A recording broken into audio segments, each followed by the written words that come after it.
क्या आप कभी सोचते हैं कि जीवन में सच्चा सुख क्या है? क्या आप कभी सोचते हैं कि मृत्यु से कैसे निडर होकर जीना चाहिए? आज मैं आपको एक ऐसी कहानी सुनाने जा रहा हूं जो आपको इन प्रश्नों का उत्तर देगी। आइए कहानी शुरू करते हैं। इससे पहले कि आप इस कहानी में खो जाइए, अभी इस चैनल को सब्सक्राइब कर लें। एक बार की बात है, एक नौजवान युवक बुद्ध के पास आता है और उनसे कहता है कि हे बुद्ध, क्या आप मेरे एक सवाल का जवाब देंगे? बुद्ध ने मुस्कुराते हुए कहा कि पूछो, क्या पूछना है? इसके बाद उस युवक ने कहा कि हे बुद्ध, मेरी उम्र अभी बहुत ज्यादा नहीं है, लेकिन मैं बहुत परेशान रहता हूं, बहुत दुखी रहता हूं। मैं आपसे यह जानना चाहता हूं कि मेरे जीवन में अभी से इतनी दुख है तो मेरी जिंदगी तो अभी बहुत बाकी है। क्या मेरे जीवन में दुख बढ़ते ही रहेंगे कि इन दुखों से छुटकारा पाने का कोई रास्ता नहीं है? यह सुनकर बुद्ध कहते हैं कि कहां है तुम्हारे दुख, मुझे तो दिखाई नहीं दे रहे। यह सुनकर वह युवक कहता है कि यह बुद्ध दुख तो मेरे अंदर है, मेरे भीतर है, वह आपको कैसे दिखाई देंगे? यह सुनकर बुद्ध उसी वक्त से पूछते हैं कि क्या तुम्हें अपने दुख दिखाई देते हैं? वो युवक कहता है कि यहां बुद्ध मैं अपने दुखों को भली भांति देख कर रहा हूं। तब बुद्ध ने पूछा कि दुखों का मूल क्या है? बुद्ध में और उस युवक में चर्चा चल ही रही होती है कि तभी एक भिक्षु दौड़कर वहां पर आता है। वह भिक्षु तथागत बुद्ध के कान में कुछ कहता है। इसके बाद बुद्ध उसी वक्त से कहते हैं कि चलो आज मैं तुम्हें जीवन का सत्य दिखाने के लिए एक जगह पर लेकर चलता हूं। वहां पर तुम्हें कुछ भी नहीं बोलना है, चुपचाप सारी बातें सुनते रहना है। इसके बाद तुम्हें अपने सारे प्रश्नों के उत्तर खुद ही मिल जाएंगे। यह कहकर वह युवक पीछे पीछे चलने लगता है। कुछ दूर मिलने के बाद गौतम बुद्ध एक घर में प्रवेश करते हैं। घर में प्रवेश करने के बाद वो युवक और तथागत बुद्ध देखते हैं कि वहां पर बहुत सारे लोग खड़े हैं और बीच में चारपाई पर एक वृद्ध आदमी लेटा हुआ है।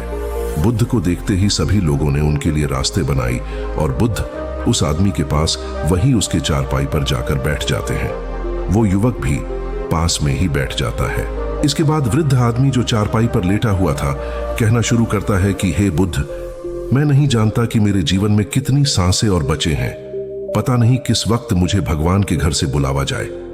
मैं मरने से पहले अपने कुछ सवालों के जवाब आपसे जानना चाहता हूं। मुझे पता है कि उन सवालों के जवाब आप ही मुझे दे सकते हैं, इसीलिए मैंने आपको यहां पर बुलाया है। इसके बाद उस वृद्ध आदमी ने कहना शुरू किया कि हे बुद्ध, अपने आखिरी वक्त में मुझे अपने बचपन के दिन बहुत याद आ रहे हैं।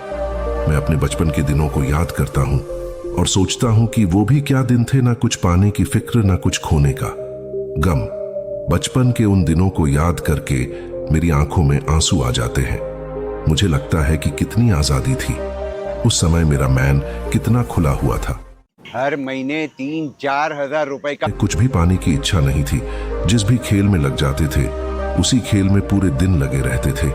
लेकिन कुछ समय बाद जैसे जैसे मैं बड़ा होने लगा वैसे वैसे लोग मुझे जिंदगी की दौड़ में आगे निकलने के लिए कहने लगे। मेरे पिता अक्सर मुझसे कहा करते थे कि तुम पढ़ाई में अपने भाई जैसे क्यों नहीं हो, तुम दूसरे लोगों से पीछे क्यों रहते हो। यह सब सुनकर मेरा मन बहुत बेचैन रहने लगा।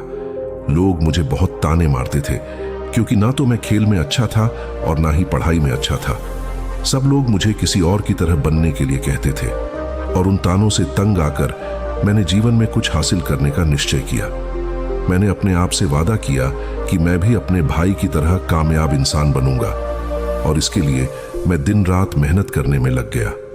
शुरुआत में बहुत मुश्किल है, बहुत निराशा हाथ लगी, लेकिन मैंने हार नहीं मानी और मैंने खुद अपना व्यापार खड़ा कर लिया। उसके बाद मुझे कुछ पाने का एहसास हुआ।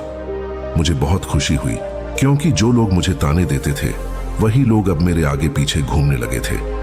कुछ वक्त बाद एक रईस बेटी के साथ मेरी शादी हो गई और उसके बाद मुझे लग रहा था जैसे मेरा जीवन स्वर्ग बन गया हो। कुछ साल बाद मुझे 2 बेटे प्राप्त हुए। दोनों बहुत ही सुंदर और हर्ष थे। अब मेरा मन मेरे बच्चों के लिए कुछ करने को उत्सुक हो गया। मैं और भी ज्यादा धन कमाने में लग गया और जल्द ही मैं अपने नगर का सबसे बड़ा व्यापारी बन गया। सब कुछ अच्छा चल रहा था, लेकिन अनहोनी को कौन टाल सकता है। एक दिन अचानक मेरी पत्नी मुझे छोड़कर चल गई। इससे मुझे बहुत गहरा सदमा पहुंचा। मैं कई दिनों तक अपने घर से बाहर नहीं निकला। मेरे बेटे मुझे हिम्मत दे देते कि पिताजी माताजी तो नहीं रही और जो हो चुका वो वापस नहीं आ सकता, लेकिन हम दोनों भाई आपका हमेशा साथ देंगे, आपकी हमेशा सेवा करेंगे। आपको किसी बात की कोई चिंता करने की आवश्यकता नहीं है। और धीरे धीरे मैंने भी अपने मन को समझा लिया कि अब तो मुझे अपने प्रिया पत्नी के बिना ही जीना पड़ेगा। इसीलिए मैंने अपना मन अपने बेटों के साथ जोड़ लिया। उनकी खुशी में ही मुझे खुशी होती थी, उनके दुख में ही मुझे दुख होता था। इसके बाद मैंने कहा कि ही बुद्ध जीवन चक्र में अक्सर मुझे महसूस होता था कि आखिर जीवन क्या है, जीवन को उसके गहराइयों में कैसे जाना जाए, ये कैसे जाना जाए कि मैं कौन हूं और मैं इस दुनिया में क्या करने के लिए आया हूं। ऐसे तमाम सवाल मेरे मन में उठते रहते थे और मुझे आपके बारे में भी पता चला कि बुद्ध ऐसी ध्यान की प्रणालियों बताते हैं जिससे जीवन का मतलब समझा जा सकता है। लेकिन मैं हमेशा सोचता रहता था कि पहले मैं अपने जीवन से दुखों और परेशानियों को दूर कर देता हूं, उसके बाद ध्यान में मैं अपना पूरा मन लगाऊंगा। और यही सोच सोच कर मैं कभी ध्यान नहीं कर पाता था। धीरे धीरे वक्त भी तरह और आखिर में उम्र ढलने के बाद में बीमार पड़ गया। वैसे मेरे जीवन में कोई कमी नहीं रही, मेरे बेटों ने मेरा अच्छा साथ दिया, मैंने जीवन में बहुत कुछ हासिल भी किया। लेकिन अब मैं अपने जीवन में अगर पीछे मुड़कर देखता हूं तो मुझे एहसास होता है कि मेरे बचपन के दिन ही सबसे प्यारे दिन थे। तब उस आदमी ने बुद्ध से पूछा, मैं चंद मिनट का मेहमान हूं, ये मैं जानता हूं, लेकिन क्या कुछ ऐसा सूत्र मुझे बता सकते हैं जिससे कि मैं सुकून से मर सकूं, मेरे मन के सारे सवाल जवाब शांत हो जाएं और मैं जीवन का असली मतलब समझकर मर सकूं।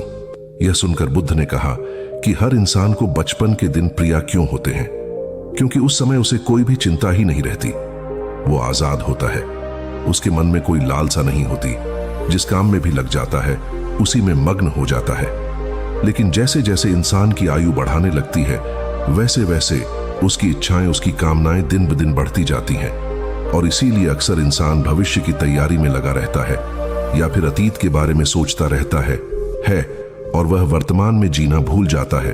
और वहीं अगर हम किसी छोटे बच्चे को देखें तो उसके लिए कोई भविष्य या कोई अतीत नहीं होता, उसके लिए बस वर्तमान होता है और इसीलिए वो वर्तमान में पूरा आनंदित होकर रहता है। तुमने अपना पूरा जीवन अपनी कामयाबियों, अपने बेटों, अपनी पत्नी और अपने भविष्य की योजनाओं में ही बिता दिया और तुम हमेशा यही सोचते रहे कि पहले मैं अपने जीवन को व्यवस्थित कर लेता हूं और उसके बाद सत्य की खोज करूंगा, उसके बाद ध्यान करूंगा।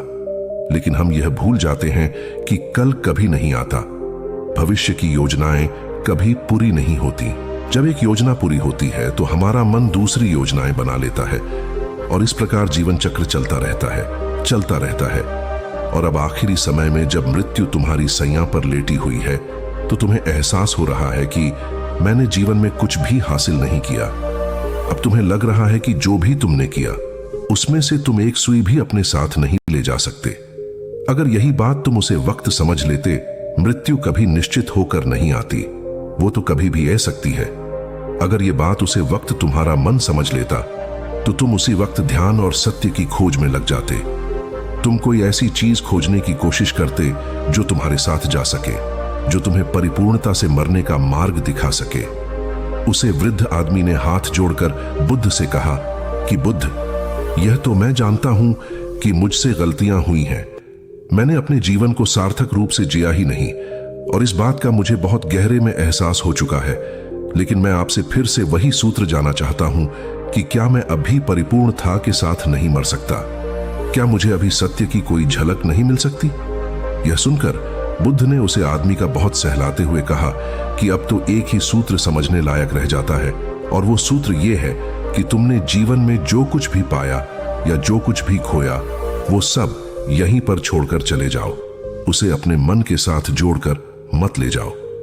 अपने मन में यह भाव पैदा करो कि तुमने अपने जीवन से बहुत कुछ सीख लिया और वास्तविकता में तुमने अपने जीवन में बहुत प्रगति की है, क्योंकि तुमने यह जान लिया है कि जीवन में कुछ भी सार्थक नहीं है और यह जानना भी बहुत बड़ी उपलब्धि होती है। लोग जीवन भर जीते जीते मर जाते हैं लेकिन उन्हें जीवन की निरर्थकता का कोई पता नहीं चलता। इसीलिए अभी अपने मन से सारे सवाल गिरा दो और यह भाव पैदा करो कि जीवन में जो कुछ जानने जैसा था वह मैंने जान लिया है और अब जीवन में कुछ भी जानने जैसा नहीं बचा है। जब तुम इस बोध से भर जाओगे तो तुम बिल्कुल खाली होकर मृत्यु को प्राप्त हो जाओगे। और वास्तविकता में यही मरने की कला होती है। हमने जीवन में जो कुछ भी पाया, जो कुछ भी खोया, वो इसी दुनिया का था और वह यहीं पर रह जाएगा। हमारे साथ कुछ भी नहीं जाएगा। हम खाली जाएंगे, हम बिल्कुल खाली जाएंगे। और जो लोग अपने मन से बिल्कुल खाली होकर जाते हैं, वास्तव में उनके अंदर ज्ञान का दीप जल जाता है और वो आगे चलकर दूसरे जन्मों में उसे निर्वाण की स्थिति को प्राप्त कर सकते हैं। लेकिन उससे पहले तुम्हें इस जीवन की निरर्थकता को समझना होगा। यहां पर कुछ भी पाना या कुछ भी खोना कोई मायने नहीं रखता। इसके बाद बहुत देर तक मैंने कोई सवाल नहीं पूछा और वह मुस्कुराते हुए मृत्यु को प्राप्त हो गया। इसके बाद बुद्ध ने उसे नौजवान युवक से पूछा कि क्या तुम्हें अपने सवालों के जवाब मिले, और मिले तो तुम्हें क्या जवाब मिले, सभी को बताओ। उसी वक्त ने कहा कि हे बुद्ध, मुझे अपने सवालों के जवाब मिल गए हैं। वृद्ध आदमी के जीवन चक्र से मैं समझ गया हूं कि जीवन में कुछ भी पाने जैसा नहीं होता।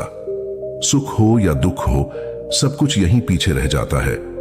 और अगर हम इसी चक्कर में फंसे रह जाएंगे तो हम सत्य को कभी नहीं जान पाएंगे।